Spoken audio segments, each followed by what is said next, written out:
Hello and welcome, my dear student. Welcome again to your educational platform. आज हम study करने वाले हैं 11th क्लास का जो चैप्टर है thermal properties of matter. So dear student, इससे पहले आप लोगों ने हाइड्रोस्टेटिक और हाइड्रोडायनेमिक्स के सारे कंसेप्ट अच्छे से पढ़ लिए होंगे और उम्मीद करते हैं वहां तक के आपने क्वेश्चंस भी लगा के देखे होंगे.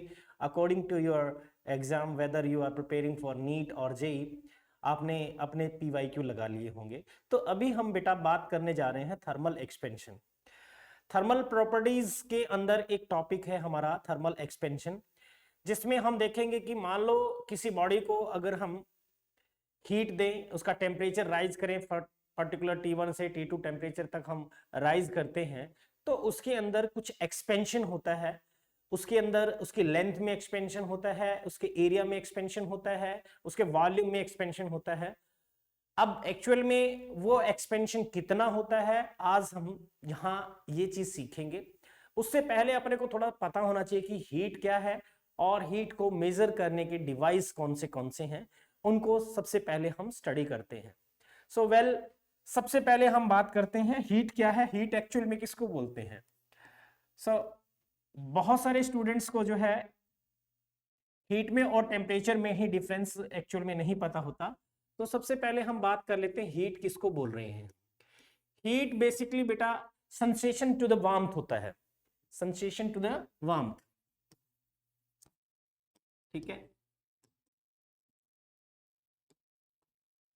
यानी जो अपने को गर्मी का एहसास दिलाती है उसी को हम क्या बोलते हैं, हीट. और हीट एक्चुअल में कितनी है, डिग्री ऑफ हॉटनेस और कोल्डनेस को हम क्या बोलते हैं, temperature. So temperature basically we can say that degree of hotness और कोल्डनेस भी कह सकते हो. डिग्री ऑफ हॉटनेस और कोल्डनेस, कोई बॉडी कितनी हॉट है कितनी कोल्ड है, उसको हम टेम्परेचर कह सकते हैं. टेम्परेचर से उसको मेजर करेंगे. अब किसी बॉडी को अपने पास मान लो ये कोई मेटेलिक रोड है, इसको मैं हीट देता हूं, तो ये हीट किस फॉर्म में लेके जा रही है, और हीट अपने को क्या पता चलेगा कि उसको हीट हमने दिया है, उसका टेम्परेचर राइज किया है. देखो ऐसे केस में या तो ऐसा हो सकता है कि अगर हमने हीट दी है डेफिनेटली उसका टेम्परेचर वेरी करेगा, या हो सकता है उसके अंदर एक्सपेंशन होगा, थर्मल एक्सपेंशन देखने को मिलेगा, या ऐसा भी हो सकता है कि उसने अपनी स्टेट चेंज की होगी. तो डेफिनेटली अपने को पता चल जाता है कि बॉडी ने हीट गेन की है. 3 केसेस में मैंने यहां डिस्कस किया है. पहले केस में मैंने कहा कि हो सकता है कि भाई बॉडी अपनी स्टेट चेंज करती हो, दूसरा यह है कि उसका टेम्परेचर वेरी करता हो, टेम्परेचर इंक्रीज हुआ हो, या फिर थर्मल एक्सपेंशन उसके अंदर देखने को मिला हो, तो हम कह सकते हैं कि बॉडी ने हीट गेन की है. अब जो हीट जाती है वो एटम के पास में, इसके जो एटम होंगे, इस बॉडी के जो एटम होंगे, उन एटम के पास में हीट एंटर अगर कर रही है तो हम उसको बोलते हैं कि उसकी इंटरनल एनर्जी डेफिनेटली इंक्रीज हुई होगी. इंटरनल एनर्जी की फॉर्म में, यानी उस एटम की एवरेज जो एनर्जी है वो इंक्रीज हुई है. और वो एनर्जी किस फॉर्म में जाती है, देखिए, या तो उस एटम की वाइब्रेशनल एनर्जी इंक्रीज हुई होगी, या उसकी रोटेशनल मोशन हुई होगी, या फिर उसने जो है ट्रांसलेटरी मोशन करना स्टार्ट किया होगा. सो डेफिनेटली मतलब उसने हीट गेन की होगी, तो कुछ ना कुछ वेरिएशंस जो है एटम के अंदर देखने को मिलेंगे. तो अब हम बात करते हैं टेम्परेचर को मेजर करने के जो डिवाइस है, जिसको हम टेम्परेचर स्केल्स बोलते हैं, वो कैसे बनाए गए होंगे. बाद में हम लेटर ऑन ये भी डिस्कस करेंगे कि हीट जो है एक पॉइंट से दूसरे पॉइंट तक कैसे ट्रांसफर करती है. Rate of transfer of heat हम स्टडी करेंगे. और हीट जो है एक पॉइंट से दूसरे पॉइंट तक जाने के 3 तरीके हो सकते हैं, जिसमें हम कह सकते हैं एक पहला कंडक्शन है. सबसे पहले कंडक्शन हम बात करते हैं कि हीट जो है कंडक्ट करके गई हो. दूसरा मेथड हो सकता है कन्वेक्शन बेटा, दूसरा मेथड हो सकता है कन्वेक्शन, और तीसरा हो सकता है रेडिएशन. ये 3 मेथड से हीट जो है बॉडी के अंदर एक पॉइंट से दूसरे पॉइंट तक ट्रांसफर होती है. ठीक है, कंडक्शन, कन्वेक्शन और रेडिएशन, 3 मेथड से. कंडक्शन में मतलब क्या होता है कि एटम जो है अपनी हीट नेक्स्ट एटम को देगा, वो नेक्स्ट को देगा, वो नेक्स्ट को देगा, इस तरीके से कंडक्ट होते हुए हीट जा रही है. कन्वेक्शन में क्या होता है कि एटम खुद हीट लेकर के लास्ट पोर्शन तक छोड़ के आता है. ठीक है, और रेडिएशन में डायरेक्ट रेडिएट करता है, डायरेक्ट रेडिएट करता है, इंटरवेनिंग मीडियम का कोई रोल नहीं होता। ठीक है, तो ये तीन तरीके से हीट का ट्रांसफर होता है बॉडी के अंदर, एक पॉइंट से दूसरे पॉइंट तक। अब देखो, सबसे पहले हम टेम्परेचर स्केल्स को पढ़ें उससे पहले अपने को थोड़ा सा आइडियल गैस के बारे में भी पता होना चाहिए। आइडियल गैस कौन सी होती है बेटा? मोस्ट ऑफ द टाइम हम ये कह सकते हैं कि जो आइडियल गैस है वो एक ऐसी गैस है जो सारे गैस लॉज को फॉलोज करती है। ठीक है, जिसमें गैस लॉ में आ जाता है Boyle's law, Charles law, Gay Lussac law, ठीक है, Dalton law of partial pressure, ठीक है, डिफ्यूजन लॉ। सो ये बेसिकली सारे लॉज को जो फॉलो करती है उसको हम आइडियल गैस बोलते हैं। आइडियल गैस के एजम्पशंस हम जो है केटीजी के अंदर स्टडी करेंगे, सारे के सारे पॉइंट्स हम वहां पे डिस्कस करेंगे। आइडियल गैस का जो साइज होता है मॉलिक्यूल्स का वो नेग्लिजिबल स्मॉल होता है, आइडेंटिकल शेप होता है। मॉलिक्यूल्स अगर कोलिजन करते हैं तो वो इलास्टिक कोलिजन होता है। ठीक है, और जो उनके बीच का जो गैप होता है वो as compare to their size of atom अगर हम बात करें तो बहुत ज्यादा होता है। तो आइडियल गैस के ये बेसिक अजम्पशन, उनके बीच में इंटरमॉलिक्यूलर फोर्स ऑफ अट्रैक्शन न के बराबर होता है। सो आइडियल गैस इक्वेशन की भी बात कर लेते हैं। जो आइडियल गैस होगी वो आइडियल गैस इक्वेशन को फॉलो करती है, PV is equals to NRT. सारे स्टूडेंट्स ने अच्छे से पढ़ी हुई है। पी यहाँ पे प्रेशर को रिप्रेजेंट करता है, वी वॉल्यूम को, एन यहाँ पे नंबर ऑफ मोल्स है, आर गैस कांस्टेंट है, और टी यहाँ टेम्परेचर को रिप्रेजेंट करता है। So basically PV is equals to NRT. अगर मैं आइसोथर्मल प्रोसेस की बात करूं, कोई गैस को हमने आइसोथर्मली ट्रीट किया है। आइसोथर्मल प्रोसेस का मतलब क्या होता है बेटा? आइसोथर्मल प्रोसेस का मतलब डेल्टा टी चेंज जो है कितना होगा? 0, यानी टी जो है कांस्टेंट रहेगा। अगर टेम्परेचर कांस्टेंट रह रहा है इसका मतलब पीवी इज इक्वल्स टू, हम क्या कहेंगे? कांस्टेंट है। PV is equals to constant है। हमारे अभी थर्मल एक्सपेंशन में भी इसका लॉजिक जो है अपने को यूज करना पड़ सकता है। या ये कहें कि P is reciprocal of V, graph बनाएंगे तो रेसिप्रोकल का ग्राफ बनेगा। या फिर आप लिख सकते हो P1 V1 is equals to P2 V2, ये लिख सकते हैं।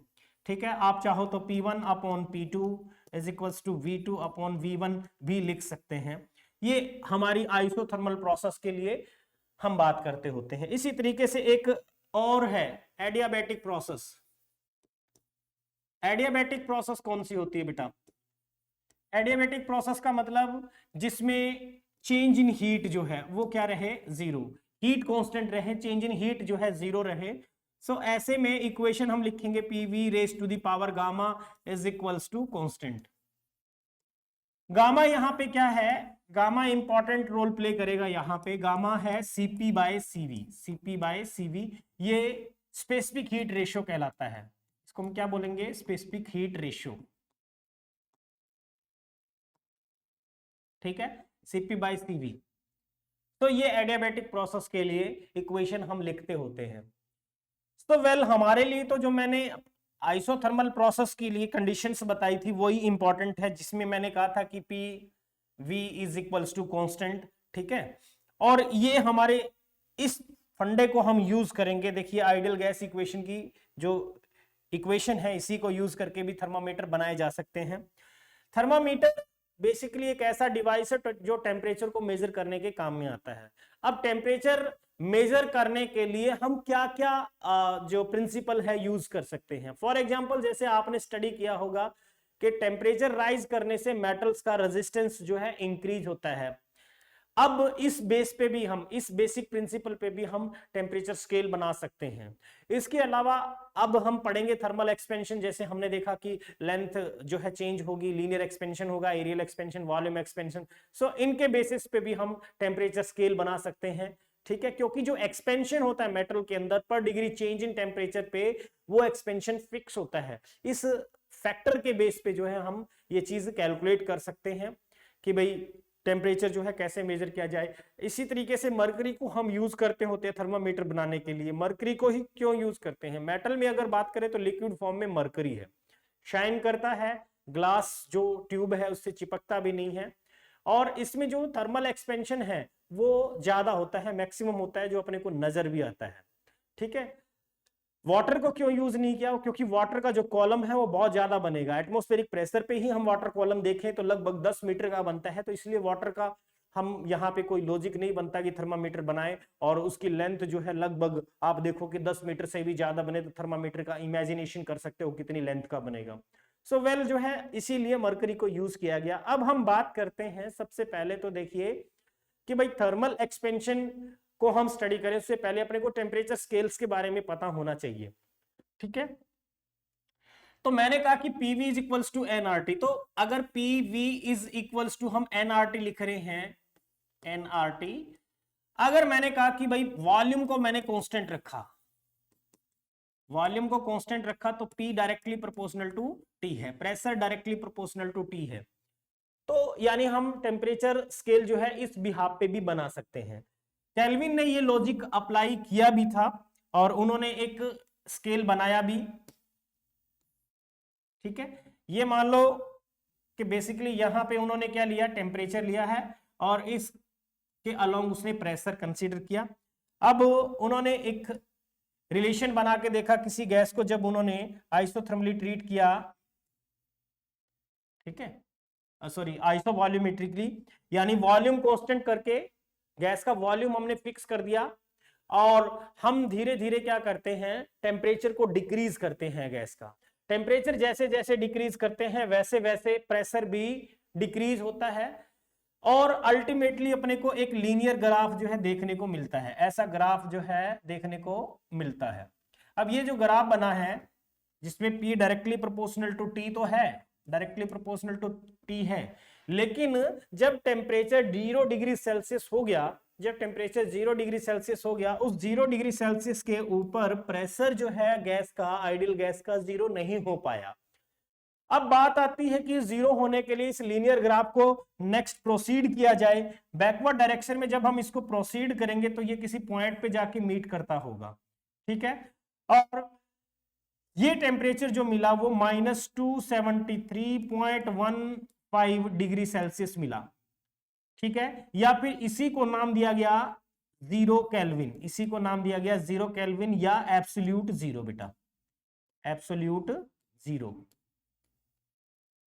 इसको हम एब्सोल्यूट 0 बोलते हैं। अब एब्सोल्यूट 0 पे प्रेशर क्या हो गया, कंप्लीटली इक्वल टू 0 हो गया, प्रेशर 0 हो गया। मतलब अगर हम एब्सोल्यूट 0 तक, ये मिनिमम टेम्परेचर हो सकता है जहां तक हम अप्रोच कर सकते हैं, इससे पीछे जो है टेम्परेचर नहीं जा सकता। सो मैक्सिमम रीच है ये नेगेटिव डायरेक्शन में टेम्परेचर की। इस टेम्परेचर पे जाने के बाद प्रेशर कितना हो गया, 0। अब 0 होने का मतलब क्या है, जो मॉलिक्यूल्स की रैंडमनेस है बेटा वो पूरी सीज हो गई। अब जो मोशन थी वो जीज हो गई, यानी उनकी वेलोसिटी कंप्लीटली 0 हो गई। अब इससे बहुत सारी चीज आपको समझ में आएगी। जो मॉलिक्यूल्स जो थे उनकी रैंडमनेस सीज होने का मतलब वो अब कंटेनर की वॉल से स्ट्राइक नहीं करेंगे, कोलिजन नहीं करेंगे, मोमेंटम उनको इंपार्ट नहीं करेंगे, मोमेंटम 0 हो जाएगा, ठीक है। यानी कंटेनर की वॉल पे कोई फोर्स एक्सर्ट नहीं करेंगे, प्रेशर जो है 0 हो गया है, ठीक है। तो यहां पे प्रेशर 0 हो गया है, मॉलिक्यूल्स की रैंडमनेस सीज हो गई है, तो इस बिहाफ पे भी टेम्परेचर स्केल बनाया गया। या फिर हम दूसरा ये कह सकते हैं कि भाई अगर प्रेशर को कांस्टेंट कर दिया जाए, अगर कंडीशन ये है कि प्रेशर को ही हमने कांस्टेंट बना दिया, तो उस केस में वॉल्यूम जो है वो डायरेक्टली प्रोपोर्शनल टू T हो जाता है। इस बिहाफ पे भी टेम्परेचर स्केल बनाए जा सकते हैं। और वो टेम्परेचर कितना होगा कितना नहीं, ये चीज कैलकुलेट करने के लिए हम सबसे पहले लीनियर एक्सपेंशन की बात करते हैं। टेम्परेचर स्केल में लीनियर एक्सपेंशन के लिए टेम्परेचर कैसे कैलकुलेट किया, मान लो जो अगर लेंथ की अगर बात की जाए कि किसी मेटल की कोई लेंथ रोड है, मान लो L लेंथ की रोड है और उसका टेम्परेचर अपने को मेजर करना है पर्टिकुलर, जिस टेम्परेचर के ऊपर लेंथ उसने दे रखी है, मान लो T टेम्परेचर के ऊपर लेंथ ये दे रखी है, माइनस ये 0 डिग्री सेल्सियस पे लेंथ कितनी थी और यहाँ 100 डिग्री सेल्सियस के ऊपर लेंथ कितनी है, -0 डिग्री सेल्सियस पे। तो ये टेम्परेचर आप अननोन टेम्परेचर कैलकुलेट कर सकते हो। वो आपको देगा कि 0 डिग्री सेल्सियस पे लेंथ उसकी इतनी है, ठीक है, और 100 डिग्री सेल्सियस पे लेंथ उसकी इतनी है, और किसी पर्टिकुलर इस टेम्परेचर पे उसकी लेंथ क्या होगी या इतनी लेंथ हो तो उसका टेम्परेचर कितना होगा। ये लॉजिक यहां से अब हम निकाल सकते हैं। तो ये लेंथ के केस में टेम्परेचर कैलकुलेट करने का, T टेम्परेचर कैलकुलेट करने का एक जनरल फॉर्मूला मैंने आपको बता दिया। इसी तरीके से वॉल्यूम के लिए और प्रेशर के लिए भी आप टेम्परेचर कैलकुलेट कर सकते हो। किसी बॉडी का टेम्परेचर अगर उसके वॉल्यूम में वेरिएशन देख रहे हैं या उसके हम एरिया में वेरिएशन देख रहे हैं उससे भी निकाल सकते हैं। मान लो एरिया उसने कहा टी टेम्परेचर पे, एरिया के बजाय वॉल्यूम की ही बात कर लेते हैं, volume at T temperature minus volume at 0 degree Celsius, volume at 100 degree minus volume at 0 degree Celsius. तो इस बिहाफ पे भी आप क्वेश्चन निकाल सकते हो, ठीक है। इसके अलावा प्रेशर के बिहाफ पे भी आप टेम्परेचर कैलकुलेट कर सकते हो। सो उस केस में टेम्परेचर को हम लिखेंगे प्रेशर एट टी टेम्परेचर, भाई पर्टिकुलर जो टेम्परेचर पे उसने प्रेशर पूछा होगा minus P not upon P 100 minus P not, तो इससे भी हम निकाल सकते हैं। इसी तरीके से अगर हम मेटल्स के रेजिस्टेंस से भी हम निकालना चाहें तो उसमें भी टेम्परेचर कैसे कैलकुलेट किया जा सकता है। उस केस में हम temperature T is equals to resistance at particular T temperature minus R naught, यानी resistance at 0 degree Celsius, resistance at 100 degree Celsius minus resistance at 0 degree Celsius. तो आप इस तरीके से यहां से भी टेम्परेचर कैलकुलेट कर सकते हो। ये तो था जो मैंने आपको डायरेक्ट बताया मेथड, जो इन पे क्वेश्चंस आपको मिल सकते हैं पीवाई के उठा के देखोगे तो। ये मैंने फॉर्मूले बताए हैं कि किस तरीके से टेम्परेचर हम कैलकुलेट कर सकते हैं। वेल ये कहां से आ रहा है, देखिए जैसे हाँ आप 12th क्लास का आपने करंट इलेक्ट्रिसिटी पढ़ोगे, उसके अंदर हम देखेंगे temperature at T temperature, resistance at T temperature is equal to R naught 1 plus alpha T हम लिख सकते हैं, ठीक है। अल्फा यहाँ पे क्या है, टेम्परेचर कोफिशिएंट ऑफ रेजिस्टेंस, ठीक है, टेम्परेचर कोफिशिएंट ऑफ रेजिस्टेंस। अब ये टी टेम्परेचर पर रेजिस्टेंस कितना होगा, ये है रेजिस्टेंस एट 0 डिग्री सेल्सियस, और टी जो है टेम्परेचर डिफरेंस है 0 से टी के बीच में, या यहाँ पे ऐसे भी लिखा जा सकता है resistance at T2 temperature is equals to resistance at T1 temperature 1 plus alpha T2 minus T1, ऐसे भी लिखा जा सकता है। सिमिलर वे में वॉल्यूम और प्रेशर को भी हम ऐसे ही लिख सकते हैं, volume at T temperature is equals to V naught और समथिंग यहाँ पे 1 प्लस जो भी कांस्टेंट यूज करेंगे अल्फा टी, और इसी तरीके से प्रेशर के लिए भी सेम वे में जाकर के आप अल्फा यहाँ पे फिर क्या हो जाएगा, temperature coefficient of volume expansion, ठीक है, और यहाँ पे हम लिखेंगे टेम्परेचर कोफिशिएंट ऑफ प्रेशर, ठीक है। Temperature coefficient of volume expansion नहीं कहेंगे, टेम्परेचर कोफिशिएंट ऑफ वॉल्यूम, और ये टेम्परेचर कोफिशिएंट ऑफ प्रेशर हो जाएगा। सो इसी तरीके से मतलब आप इस लॉजिक के ऊपर इन पे आपका न्यूमेरिकल लगता है। जो अभी हम बात करते हैं टेम्परेचर स्केल्स के बारे में। देखिए कोई भी टेम्परेचर अपने को मेजर करना हो, टेम्परेचर स्केल्स के बारे में बात कर रहे हैं हम।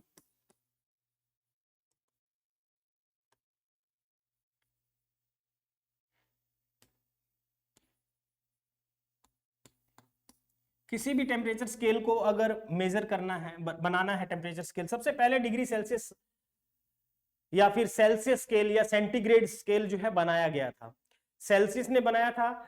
इसमें वाटर को कंसीडर करके वाटर का फ्रीजिंग पॉइंट उन्होंने लिया 0 डिग्री सेल्सियस, और 100 डिग्री सेल्सियस उसका बॉइलिंग पॉइंट लिया, ठीक है। और 0 से 100 तक उन्होंने जो रीडिंग थी उनको 100 इक्वल डिविजन्स में डिवाइड किया, हर एक डिवीजन 1 डिग्री सेल्सियस को रिप्रेजेंट करता था। तो बेसिकली कहने का मतलब यहां पे आपको ध्यान रखना है, टेम्परेचर जिस भी किसी में देखना है टेम्परेचर माइनस यहां पे हम लिखेंगे लोअर फिक्स पॉइंट या फ्रीजिंग पॉइंट, इसको हम फ्रीजिंग पॉइंट कह सकते हैं, और यहां upper fixed point minus lower fixed point, ये हमेशा किसी भी टेम्परेचर स्केल के लिए हमेशा क्या रहेगा, कांस्टेंट रहेगा, ठीक है। अब इसी लॉजिक के ऊपर हम अलग अलग स्केल्स के टेम्परेचर्स को कंपेयर कर सकते हैं। सबसे पहले temperature scale in degree Celsius -0 upon upper fix point, मतलब जिस पे बॉयल करना स्टार्ट करेगा वाटर, और वो है 100 degree Celsius minus freezing point 0, तो ये आ जाएगा 100 इक्वल्स टू, यहां टेम्परेचर स्केल हमने केल्विन में लिया, केल्विन में हमने 273.15 हटा दिया मैंने, ठीक है, अपॉन यहां पे भी 100, क्योंकि 273 जो है एब्सोल्यूट जीरो को मैंने लिखा था, एब्सोल्यूट जीरो का मतलब 0 केल्विन, इसको हम लिख सकते हैं -273.15 डिग्री सेल्सियस माइनस में। अगर मैंने इसको लिखा भाई 100 केल्विन, तो ये हो जाएगा इसमें 100 करने पे -173.15, इस तरीके से आप कैलकुलेट कर सकते हो। या फिर ये 0 डिग्री सेल्सियस है तो ये हो जाएगा 273.15 केल्विन के इक्वल। इसको हम एब्सोल्यूट जीरो बोलते हैं, इसको नहीं ध्यान रहे, ये एब्सोल्यूट जीरो है। एब्सोल्यूट जीरो का मतलब बेटा जिस पे जो है कोई भी आइडियल गैस की रैंडमनेस जो है जीरो हो जाए, सीज हो मॉलिक्यूल की जो रैंडमनेस है, ठीक है। तो इसी तरीके से यहां पे हम नेक्स्ट स्केल हम फारेनहाइट स्केल ले लेते हैं। फारेनहाइट स्केल के अंदर -32 और यहाँ पे 212 पे जो है बॉइलिंग पॉइंट होता है वाटर का, और -32 करेंगे तो 180 आ जाएगा यहाँ पे, इज इक्वल्स टू, अगर हम रीमर स्केल अगर लेते हैं तो रीमर स्केल में R -0 और यहाँ 80 -0 80 लिख लो, और एक है रैंकाइन RA, ठीक है, रैंकाइन, ठीक है, लिखना चाहो तो लिख सकते हो, अदरवाइज जरूरत नहीं है। तो बेसिकली ये जो है टेम्परेचर स्केल्स मोस्टली हम यूज करते होते हैं, फिर भी हम रैंकाइन का अगर आप निकालना चाहो तो निकाल सकते हैं, रैंकाइन का कितना होगा इसको नोट कर लीजिए, ये बहुत इंपॉर्टेंट है आपके लिए।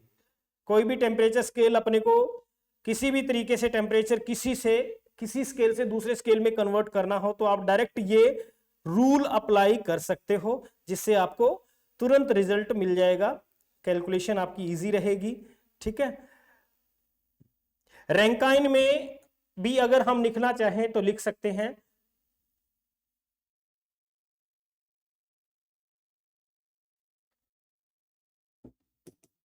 रैंकाइन -470 अपॉन 640 सॉरी 460 ये होगा,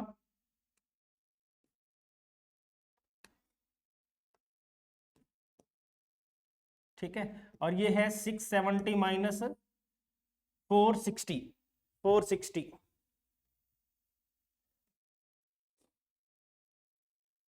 670 अप्रोक्सीमेट लिख सकते हो, या फिर इसको 672 भी लिख सकते हैं, -460। तो ये रैंकाइन स्केल है और ये है reamer scale.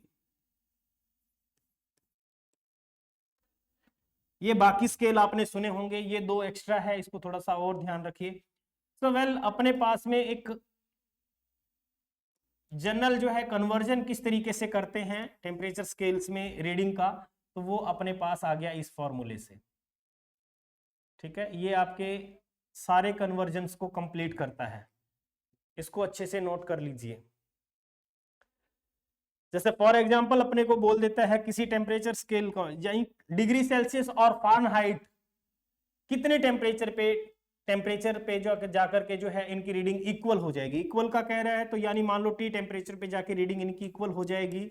100 is equals to, यहाँ पे भी टेम्परेचर T -32 डिवाइड बाय 180, ठीक है, 0 से 0 कैंसिल किया, आपने लिखा 18T is equals to 10T minus 320, और इन दिस वे ये आपका आ जाएगा 8T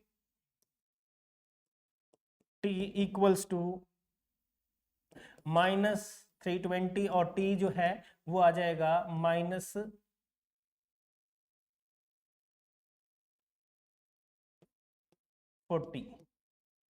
ठीक है। तो इस तरीके से मतलब जिस टेम्परेचर पे जाके केल्विन की और फारेनहाइट की स्केल जो है इक्वल होंगी तो वो -40 हो जाएगा। इसी तरीके से बाकी भी आप कैलकुलेट कर सकते हो, ये टेम्परेचर स्केल की इंपॉर्टेंस हो गई है। नेक्स्ट हम बात करते हैं अब थर्मल एक्सपेंशन पे। थर्मल एक्सपेंशन क्या होता है?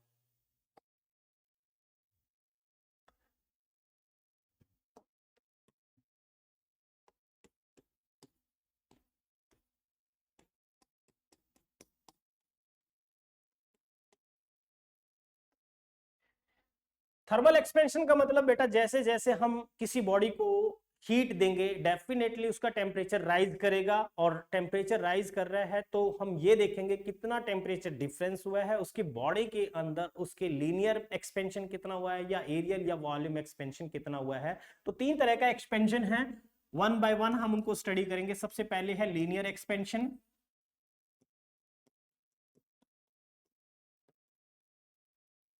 सेकंड है एरियल एक्सपेंशन या इसको हम सुपरफिशियल एक्सपेंशन भी बोल सकते हैं, थर्ड वन है volume expansion.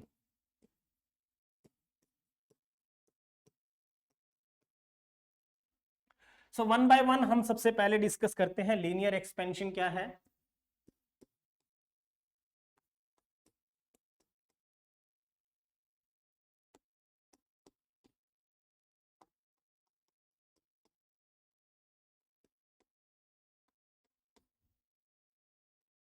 Linear expansion, linear expansion के लिए लेट्स सपोज हमारे पास में कोई ये एल लेंथ की मेटेलिक रोड है, ठीक है, और लेट्स सपोज टेम्परेचर जो है θ1 है, जिस टेम्परेचर के ऊपर इसकी लेंथ L है। अब जैसे ही हमने टेम्परेचर θ1 से θ2 करेंगे तो डेफिनेटली इस के अंदर जो एक्सपेंशन होगा वो एक्सपेंशन हो जाएगा, मान लो डेल्टा L, ये θ2 टेम्परेचर पे, और वो एक्सपेंशन मान लो हमने ये बना लिया डेल्टा L। सो नई लेंथ जो है L dash which is equals to L plus delta L हो गई। न्यू लेंथ जो है इसकी इतनी हो गई। अब बात आती है कि जो ये एक्सपेंशन है ये किन फैक्टर पे डिपेंड करता है, किन पे डिपेंड करता है। तो डेल्टा L जो एक्सपेंशन है, लीनियर एक्सपेंशन हम जिसको बोल रहे हैं, ये लीनियर एक्सपेंशन मेनली डिपेंड करता है बेटा किसके ऊपर डिपेंड करना चाहिए, आप खुद बताइए। डेल्टा L डेफिनेटली डिपेंड करेगा, एक तो लेंथ कितनी है, किसी बॉडी की जितनी ज्यादा लेंथ होगी एक्सपेंशन उसमें उतना ही ज्यादा होगा। दूसरा चीज डिपेंड करता है कि इनके टेम्परेचर में डिफरेंस कितना आया, यानी फाइनली आपने θ1 से θ2 टेम्परेचर कितना इंक्रीज किया, डिफरेंस बहुत इंपॉर्टेंट रोल प्ले करेगा। तो डेल्टा थीटा यहाँ पे यूज कर देता हूं, और एक कांस्टेंट हम यहाँ पे यूज करते हैं अल्फा।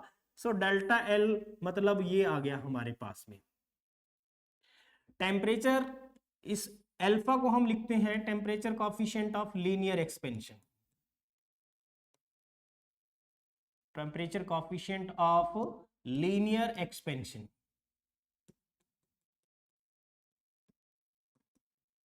इसको हम पर डिग्री सेल्सियस में मेजर करेंगे या पर केल्विन में भी मेजर कर सकते हो। अब ये लीनियर एक्सपेंशन है, न्यू लेंथ कितनी हो जाएगी, न्यू लेंथ जिसको हम L डैश या फिर L प्लस डेल्टा L लेके चल रहे हैं, L dash will be equals to L common ले लिया मैंने 1 प्लस अल्फा डेल्टा थीटा आ जाएगी, ठीक है, ये न्यू लेंथ हो जाएगी। और जो डेल्टा L है, ये डेल्टा L मेनली अल्फा अगर आपसे कोई पूछने लग जाए तो हम लिखेंगे delta L upon original length और यहां डेल्टा थीटा। और इसको हम ऐसे भी लिख सकते हैं कि जो टेम्परेचर θ2 पे है लेंथ माइनस θ2 पे लेंथ और लेंथ एट θ1 टेम्परेचर, और यहां length at θ1 into delta theta, या फिर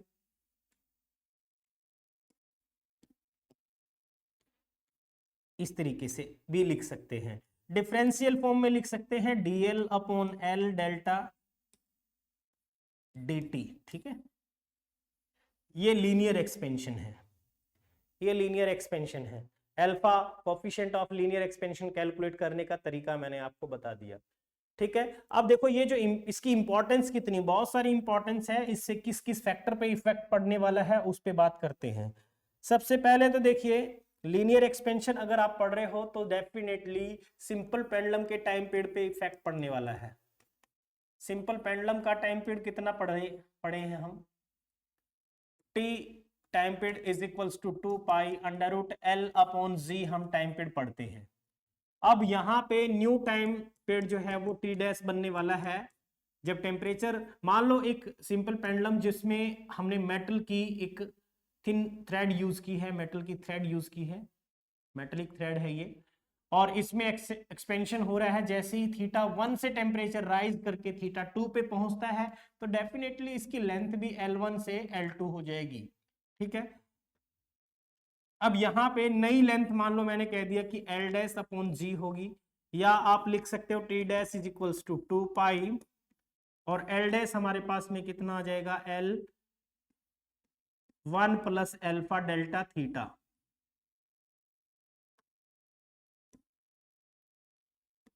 upon Z। So T dash will be equals to, बाकी यहाँ T और ये बनेगा 1 plus alpha delta theta raise to the power 1/2, ठीक है, डिफरेंस, टाइम का डिफरेंस अगर हम चेक करना चाहें तो यहां से निकाल सकते हैं, और टी डैश टी, और इसको हम बाइनोमियली एक्सपेंड करें तो 1 + 1/अल्फा डेल्टा थीटा आएगा। ठीक है, तो ये मेनली न्यू टाइम पीरियड बनेगा सिंपल पेंडुलम का। डिफरेंस अगर पूछते हैं टी डैश माइनस टी, तो वो आ जाएगा 1/अल्फा डेल्टा थीटा। ठीक है, ये आ जाएगा।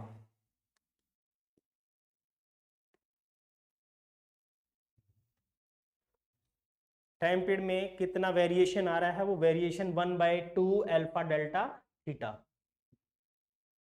परसेंटेज एरर निकालने में भी यूज में लिया जा सकता है इसको, परसेंटेज एरर में भी।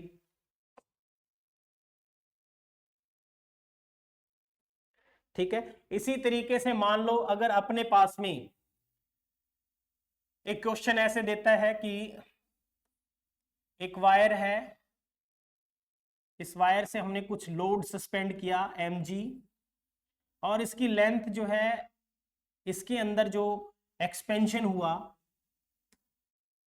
वो डेल्टा एल एक्सपेंशन हुआ। यंग्स मॉडुलस इसका y है, जो भी लेंथ थी पहले l थी, एरिया ऑफ क्रॉस सेक्शन इसका a है। अब कहते हैं इतना ही डेल्टा एल एक्सपेंशन अगर अपने को लेना है, ये लोड हम हटा देते हैं, ये लोड हटा करके इसका टेम्परेचर राइज करता हूं मैं θ1 से θ2 तक, और इतना ही एक्सपेंशन अगर चाहिए तो जो टेम्परेचर डिफरेंस है वो कितना होना चाहिए, ऐसे टाइप का क्वेश्चन दे सकता है। सो वेल, अपने यंग्स मॉडुलस स्टडी किया था, क्या था, F/A और ओवर डेल्टा L/L हमने स्टडी किया था, और हमने डेल्टा L का फॉर्मूला कैलकुलेट किया था कि FL/A × Y, ये डेल्टा L है। इतना ही एक्सपेंशन अपने को अब थर्मली एक्सपेंड करना है, डेल्टा L जितना यहाँ इसके लोड से था उतना ही थर्मली एक्सपेंड करने हैं। तो थर्मली एक्सपेंड करने में डेल्टा L का फॉर्मूला क्या आया था, याद कीजिए, अल्फा L डेल्टा थीटा। तो यहाँ पे इसको इक्वेट कर दीजिए अल्फा L डेल्टा थीटा के साथ में, आपका आंसर आपको मिल जाएगा। जो भी चीज यहां से नहीं दे रखी वो कैलकुलेट की जा सकती है। ठीक है, इसी के साथ साथ देखो थर्मल स्ट्रेस भी अगर अपने से पूछ ले, थर्मल स्ट्रेस एक इंपॉर्टेंट रोल प्ले करता है। थर्मल स्ट्रेस, अपने को थर्मल स्ट्रेस कैलकुलेट करना है। स्ट्रेस बेसिकली क्या होता है, force upon area, force upon area, हमने स्ट्रेस यही स्टडी किया है। ठीक है, तो थर्मल स्ट्रेस, और याद कीजिए ये स्ट्रेस बेसिकली किसके बराबर होता है, इक्वल टू, हम ये लिख सकते हैं Young's modulus into strain, Young's modulus into strain. ठीक है, ये लिख सकते हैं। तो अपने को थर्मल स्ट्रेस जो है कैलकुलेट करना है, force upon area y into strain. Strain यहाँ पे क्या है, डेल्टा L/L है, लॉन्गिट्यूडनल स्ट्रेन, और इसको हम क्या लिखेंगे, अल्फा डेल्टा थीटा। तो वेल, यहां पे आप ये भी चीज जो है कैलकुलेट कर सकते हो, थर्मल स्ट्रेस जिसको मैं बोल रहा हूं,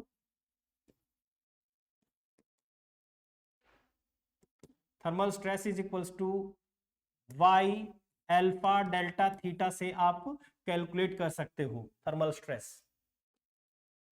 ठीक है, तो ये तो था लीनियर एक्सपेंशन। इसमें एक बायोमेटालिक स्ट्रिप के बारे में जिक्र होता है।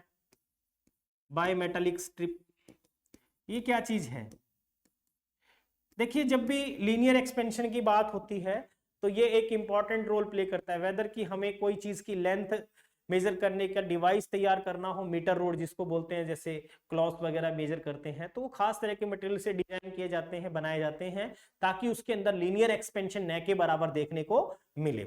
अगर इन केस हम जनरली जैसे मान लो आयरन से बना दें, तो फिर प्रॉब्लम क्या होगी, आपको पता है लीनियर एक्सपेंशन से क्या होता है, गैप्स रखे जाते हैं रेलवे ट्रैक के बीच में। वो गैप इसलिए रखा जाता है क्योंकि गर्मी के दिनों में एक्सपेंशन होगा तो जो ट्रैक है वो टेढ़े मेढ़े हो जाते हैं, और सर्दी के दिनों में कॉन्ट्रैक्ट हो जाता है तो वो गैप काफी सारा आपको नजर आएगा ट्रैक्स के बीच में। ठीक है, तो वो गैप इसीलिए रखा जाता है क्योंकि थर्मली जो है वो एक्सपेंड होगा गर्मी के दिनों में और कॉन्ट्रैक्ट हो जाएगा, जब कोल्ड आएगा, सीजन विंटर सीजन आएगा तो।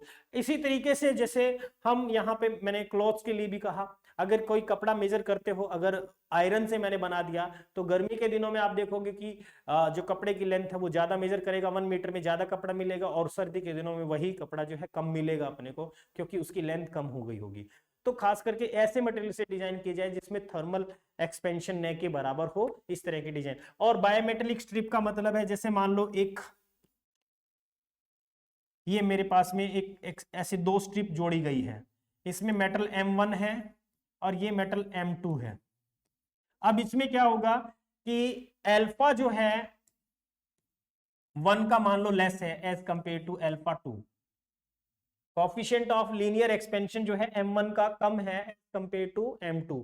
सो M2 का लीनियर एक्सपेंशन ज्यादा होगा टेम्परेचर राइज करने पे। अगर मैंने टेम्परेचर θ1 से राइज करके θ2 बनाया, अब उससे क्या होगा, इसकी शेप कैसी बन जाएगी, क्योंकि इसमें एक्सपेंशन कम होना है, इसमें एक्सपेंशन ज्यादा होना है, तो इसकी शेप कुछ जो है इस टाइप में चेंज हो जाएगी, इस टाइप की शेप जो है बन जाएगी। ये M1 मेटल है और ये M2, इसलिए बायोमेटेलिक स्ट्रिप, ठीक है, इस टाइप में।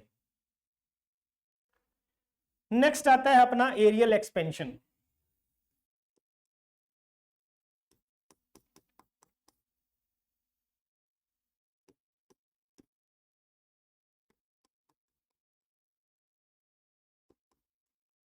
एरियल एक्सपेंशन, एरियल एक्सपेंशन में भी सेम उसी तरीके से हम मान लो किसी बॉडी का एरिया जो है आपने कहा कि A है, और जैसे इसका टेम्परेचर θ1 से हम चेंज करेंगे तो इसके एक्सपेंशन में वेरिएशन आ गया कितना, मान लो ये नया एरिया इसका जो है बन गया,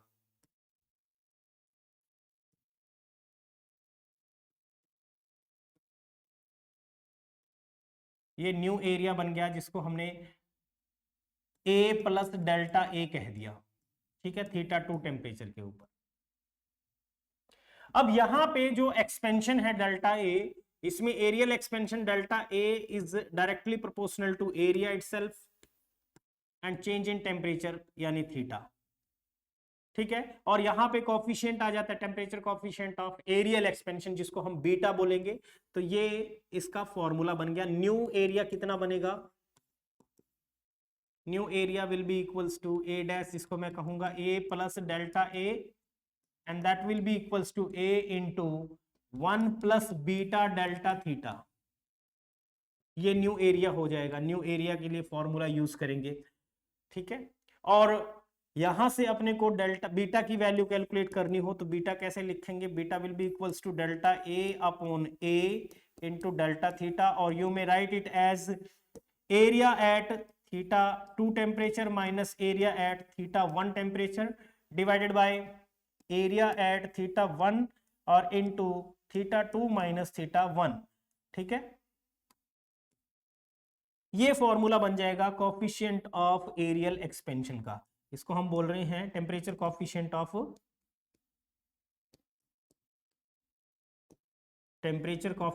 ऑफ एरियल एक्सपेंशन,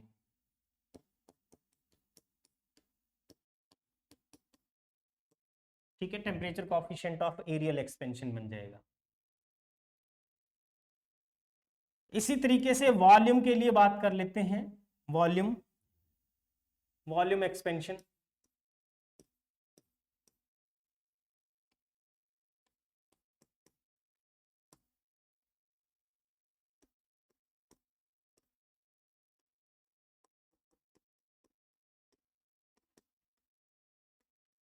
वॉल्यूम मान लो किसी बॉडी का, लेट्स सपोज मेरे पास में ये एक बॉडी है जिसका वॉल्यूम हमने V कंसीडर किया, V वॉल्यूम है, ठीक है।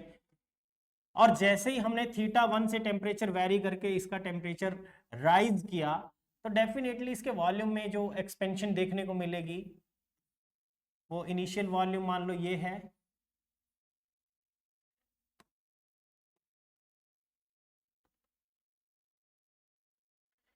ठीक है, इनिशियल वॉल्यूम ये है, और इसमें जो एक्सपेंशन देखने को मिलेगी वो बना लेते हैं। लेट्स सपोज वो एक्सपेंशन कुछ ऐसे है,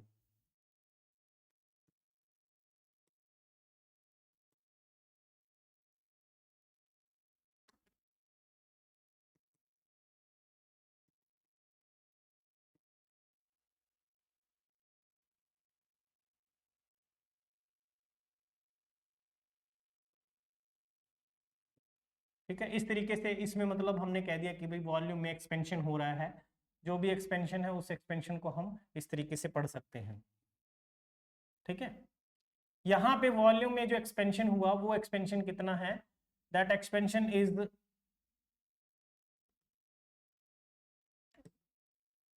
V प्लस डेल्टा V हो जाएगा एट θ2 टेम्परेचर। सो इस केस में जो वॉल्यूम में एक्सपेंशन हो रहा है, इस एक्सपेंशन को हम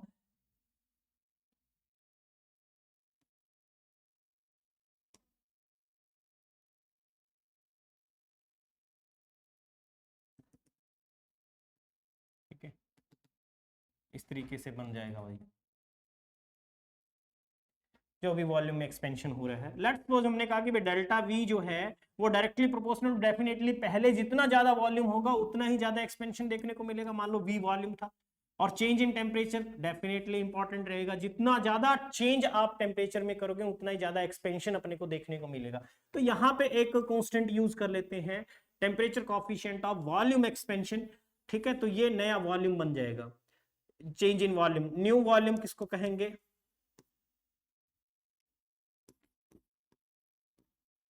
new volume V dash is equals to V plus delta V बनेगा, and that will be equals to V1 plus gamma delta theta हम लिख सकते हैं। ठीक है, तो ये न्यू वॉल्यूम बनेगा।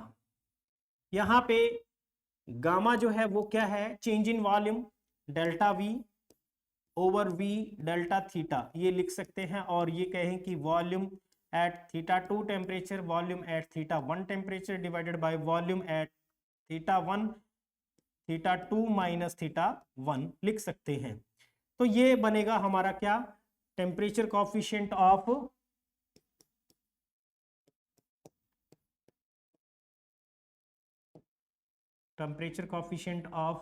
वॉल्यूम एक्सपेंशन कह सकते हैं।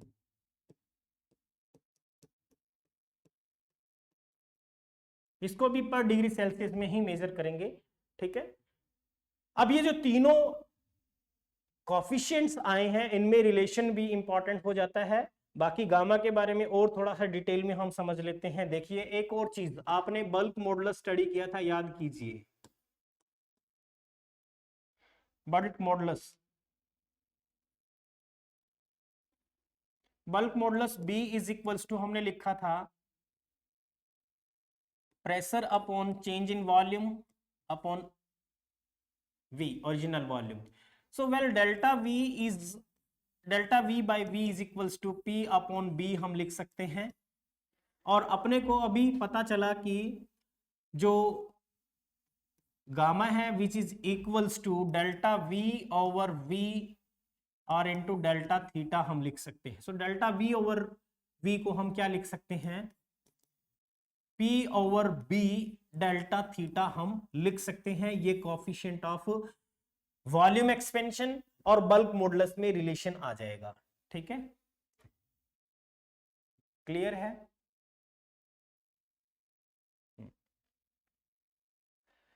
जो कोफिशिएंट ऑफ लीनियर एक्सपेंशन है, वॉल्यूम एक्सपेंशन है, इनमें रिलेशन क्या होगा, ये रिलेशन भी हम फाइंड आउट करेंगे। जब किसी कंटेनर को आप हीटअप करते हो वाटर उसमें डाल करके, जैसे मान लो ये कंटेनर है और इसके अंदर मान लो फ्लूइड मैंने फिलअप किया हुआ है, आप हीट देते जा रहे हो, आप देख रहे हो कि डेफिनेटली वाटर में एक्सपेंशन हुआ होगा। सो वो रियल एक्सपेंशन नहीं है, कुछ हीट कंटेनर को भी जा रही है, डेफिनेटली कंटेनर में भी एक्सपेंशन हुआ होगा। तो यहां पे आप ऐसे लिख सकते हो, gamma real expansion is equals to gamma apparent expansion plus ये कंटेनर का भी आ जाएगा। ठीक है, कोफिशिएंट ऑफ वॉल्यूम एक्सपेंशन जो है real is equals to coefficient of apparent expansion. Apparent में हम जो लिक्विड लेंगे उस लिक्विड का एक्सपेंशन, यानी डेल्टा, यहां पे ये एपरेंट में जिसको लिख रहा हूं यहां पे क्या है, डेल्टा V चेंज इन जो लिक्विड है ओवर वॉल्यूम लिक्विड का, और यहाँ पे डेल्टा थीटा हम लिखेंगे। और रियल में जो है हम इन दोनों का सम निकाल के करेंगे। कंटेनर का कितना आ जाएगा, डेल्टा V कंटेनर में कितना वॉल्यूम चेंज हुआ है, वॉल्यूम कंटेनर का था कितना, और डेल्टा थीटा। तो ये मतलब रिलेशन हम यूज करके जो रियल एक्सपेंशन है वो कैलकुलेट कर सकते हैं। साथ ही साथ अब रिलेशन हम बात कर लेते हैं relation between alpha beta and gamma. Alpha beta और गामा के बीच में रिलेशन कितना है? याद रखिए, मेनली ऐसा टारगेटली देखा जाता है कि जो बीटा है वो approximate equal to twice the alpha है, एंड जो गामा है it is equals to 3 times the alpha. ठीक है, so overall we can say that alpha beta and gamma का जो रेशियो है that will be equals to 1:2:3, और may be जो है इस तरीके से भी दे सकता है कि अल्फा इज इक्वल्स टू क्या है, बीटा बाय 2 है, यहां से अल्फा कितना है, गामा बाय 3 है। So overall alpha is equals to beta by 2 equals to gamma by 3, ये लिख सकते हैं। ये भी इंपॉर्टेंट है, मतलब ये कई बार ये रिलेशन डायरेक्ट ही पूछ लिए जाते हैं। या फिर हम लिख सकते हैं भैया कि 6 alpha is equals to thrice of beta equals to twice of gamma. LCM लेकर के ऐसे भी लिख सकते हैं। तो ये इन तीनों के बीच में रिलेशन है। सो आज का लेक्चर जो है थर्मल एक्सपेंशन, आई होप आपको समझ में आ गया होगा, जिसमें मैंने आपको बहुत सारी चीज समझाई है। टेम्परेचर है क्या, वहां से स्टार्ट करके टेम्परेचर स्केल्स, फिर हमने एक्सपेंशंस के बारे में समझा। तो बहुत सारी चीज आज आपको समझ में आई होगी। उम्मीद करता हूं कि आप जो मैंने अभी पढ़ाया इसके क्वेश्चंस भी जरूर से जरूर लगाओगे। अगर क्वेश्चंस नहीं लगाओगे तो आपको ये कंसेप्ट जो है बहुत ज्यादा दिन याद नहीं रहने वाले हैं। इन कंसेप्ट को भी तभी याद रखा जा सकता है जब साथ साथ में आप क्वेश्चंस लगाते हो, पीवाईक्यूज लगाते हो। आप पीवाईक्यूज उठा के देखोगे तो आपको समझ में आ जाएगी इस लेक्चर की इंपॉर्टेंस। तो बने रहिए एग्जाम हट टीम के साथ में, और इसी तरह मेहनत करते रहिए। जल्दी ही अपने माँ बाप का और अपने शिक्षकों का, अपने टीचर्स का, जो आपके जितने भी घर में रिलेटिव्स हैं उनका नाम रोशन करते रहिए। इसी उम्मीद के साथ जय हिंद।